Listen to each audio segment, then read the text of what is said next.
वक्फ कानून में हुए संशोधन की वैधानिकता पर सुप्रीम कोर्ट में सुनवाई चल रही है। इस पर सुप्रीम कोर्ट ने सरकार से कई तीखे सवाल किए हैं और कई मुद्दों पर जवाब तलब करने को कहा है। सुप्रीम कोर्ट में लगातार दूसरे दिन चली सुनवाई में सरकार को जवाब दाखिल करने के लिए 7 दिनों का समय दिया गया है। सुप्रीम कोर्ट ने फिलहाल के लिए वक्फ बिल पर कोई रोक नहीं लगाई है। आइए समझते हैं क्या है पूरा मामला।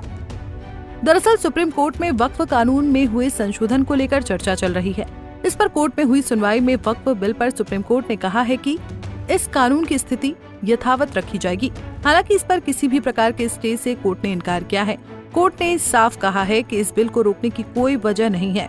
कोर्ट ने सरकार से कई सवाल किए हैं। इसके लिए सरकार ने कोर्ट से समय मांगा है। इस मुद्दे पर अगली सुनवाई 5 मई को की जाएगी।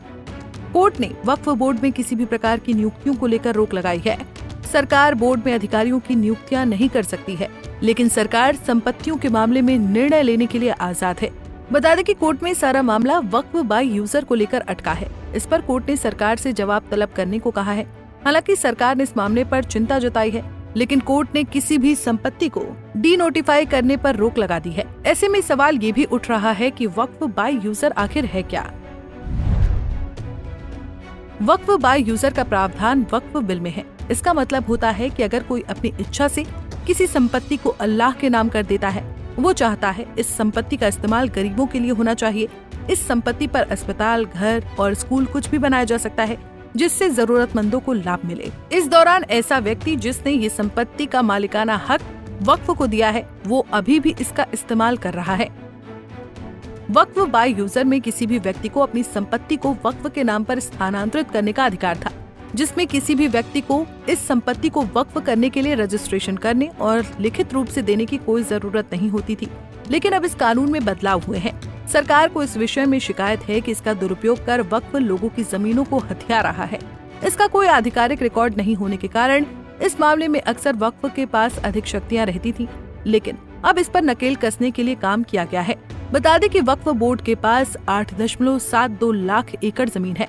ये लगभग उतनी ही जमीन है जितनी सेना या रेलवे के पास है, जिससे इसकी ताकत और पहुंच का अंदाजा लगाया जा सकता है। साल 2009 में जहां वक्फ के पास लगभग 4 लाख एकड़ जमीन थी, अब ये दोगुनी होकर 8.65 लाख एकड़ तक पहुंच चुकी है। इसका मतलब है कि वक्फ संपत्तियों की पहचान, रिकॉर्डिंग और प्रबंधन पर सरकार या बोर्ड ने काफी काम किया है। इन संपत्तियों की अनुमानित बाजार कीमत लगभग 1.2 लाख करोड़ आंकी गई है, जो इसे भारत की सबसे बड़ी अचल संपत्तियों में से एक बनाती है। बहरहाल सुप्रीम कोर्ट ने अगली सुनवाई तक इस मामले में मुस्लिम पक्ष को रियायत दी है, लेकिन अगर इस कानून के दुरुपयोग से लोगों की जमीनों को हड़पा गया है तो उस पर कार्रवाई होनी चाहिए। भारतीय कानून के अनुसार संपत्तियों का रजिस्ट्रेशन होना चाहिए। फिलहाल के लिए इस खबर में इतना ही। देश और दुनिया की बाकी खबरों के लिए देखते रहिए पंजाब केसरी टीवी।